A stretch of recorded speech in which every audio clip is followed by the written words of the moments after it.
barnoota haalaan barbaachisaa ta'eef kan namni hundi beekuuf itti fayyadamuu qabu TikTok irraa seetingii bareedaa tokko kan yeroo baay'ee seetingii keessatti hin argamne kan karaa salphaadhaan viidiyoo adda addaa viidiyoolee wal fakkaatan ittiin sirreeffachuu dandeenyu akkasuma hordoftoota keenyallee namoota chaanaalii keenya hordofan kan gargaaruu danda'u tokko kan namni hundi beekuuf itti fayyadamuu qabu tokko isinii qabadhee dhufe kan waliin ilaallu ta'a obboleeyyan chaanaalii YouTube kanaaf haaraa taatan subscribe like share hiriyoota keessaniif gochuun haga xumuraatti na waliin turaa isiniin jecha yoo isinii danda'ame viidiyoo kana haga xumuraatti daawwadha viidiyoo yeroo daawwattanu isiniin jira TikTok irra seenaa maali seetingiin bareedaan kun isa jedhu waliin ilaalla asirratti akkuma argitan kana playlist settingii keessatti argattan TikTok irratti viidiyoolee wal fakkaatan yeroo baay'ee yeroo argitan namoonni baay'een fayyadaman argitan kutaa keessattuu wantoota walitti aananii paartii 1 paartii 1 paartii 2 jedhee jiru namoonni baay'een playlistiidhaan hidhanii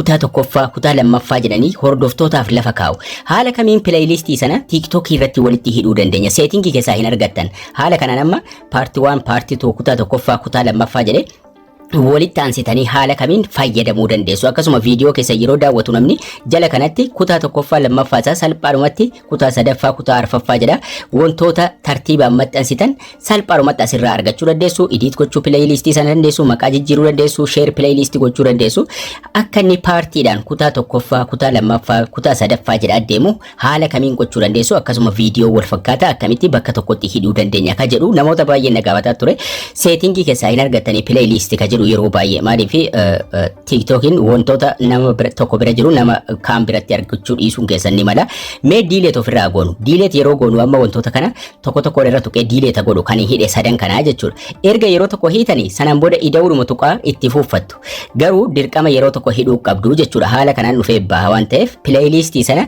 irra tuttuqnee diileet gochuudhaan ida'uun sun achi ni dhabamaa jechuudha playlistii sana akka haaraatti akkamitti fidanna isa jedhu ilaalla tuqaa sadan tuqee diileeta godhu playlistii diileet gochuun viidiyoo diileet gochuun tokko miti yeroo isin playlistii diileet gootan viidiyoon sun hin badu viidiyoon keessa ture playlistii dhuma keessaa ba'a amma hundinuu diileet ta'ee duwwaa jira okay lama tafa ammallee lamman kanas irra tuttuqee diileeta godhu tokkoon jira irra tuqee diileeta godhu maaliif achi balleessee isinitti agarsiisuu barbaada waan ta'eef kara lamaan playlistii hidhachuu dandeenya karaan lamman kun isa kamii isa jedhu waliin ilaallaa jechuudha playlistii tokkotti galeera isa irra tuqee diileetii ofirraa godha delete playlist ka jedhu kana tuquudhaan isa delete godha amma playlistiin irraa bade mallattoon ida'uus badee jira karaan inni jalqabaa nuti amma playlist ida'uu sana hin qabnu asii settingii keessaas yeroo baay'ee hin argannu kanaafuu maal goona viidiyoo irra tokkorra tuquudha viidiyoo playlistii irratti galchuu eegallu irra tuqnaa jechuudha viidiyoo tokkorra tuqna viidiyoo maxxanfamee jiru keessa tokkorra tuqnaa jechuudha tokkorra tuquudhaan akkamitti akka playlistii sana karaa isa jalqabaatiin hidhannu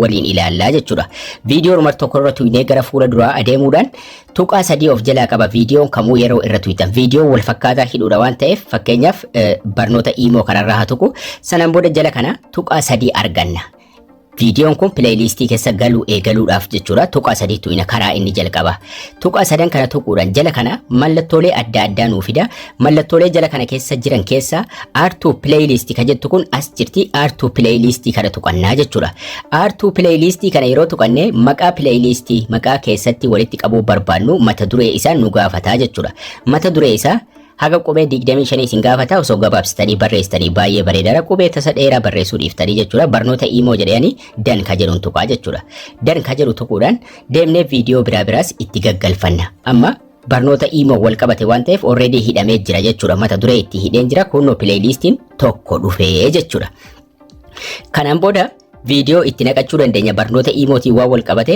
add viidiyoo ka jedhu tuquudhaan viidiyoo itti gaggalfanna viidiyoo haga barbaanne sanduuqa kana select godha sanduuqa viidiyoo irratti nu dhufe viidiyoo haga feene itti galfanna amma viidiyoo abbaa afur itti galchee kutaa tokkoffaa kutaa lammaffaa kutaa sadaffaa kutaa arfaffaa jedhee fide ammas itti da'uu barbaannan itti ida'uu dandeenya jechuudha garuu kanaan booda viidiyoo irra tuquun nurraa ni eegamu playlistii achumatti hidhachuu dandeenya daawwattoonni keenyas asuma jalaa irra tuquu jechuudha viidiyoo tokko daawwata viidiyoon kan biraas paartiin biraas akka jiru asuma jalaa arguu jechuudha kanaan booda garuu erga playlistii tokko hidhannee booda ida'uudhuma tokko playlistii adda addaa hidhachuu dandeenya ida'uutu ina barnoota isin waan barbaadda hidhattu barnoota YouTube barnoota TikTok jedha waan TikTokin YouTube wal fakkaatu haala kanaan ittidha Playlistiin na dhufa, video itti guurinaan jira, video sana wal fakkaatan itti gaggalchaa jechuudha. Video barnoota YouTube'tiin wal fakkaatan tartiiban sanduuqa kana select godhaa itti galcheen dan ka jedhu tuqa.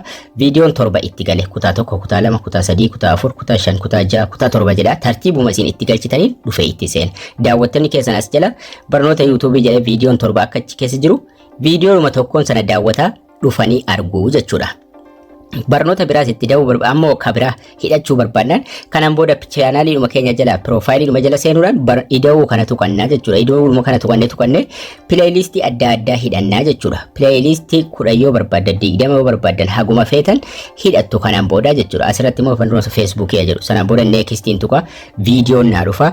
Viidiyoo hagam fedhe fuudhee itti galcha. Viidiyoo barnoota Facebookiitiin wal qabatee jiru itti galchee dan ka jedhu jala jira danii san tuqaa jechuudha. Warri playlistiitti galanii jiru dan ka jedhuun tuqa. Danii yeroon tuqe barnoota Facebookiitti ammas viidiyoo 7 galchee jechuudha.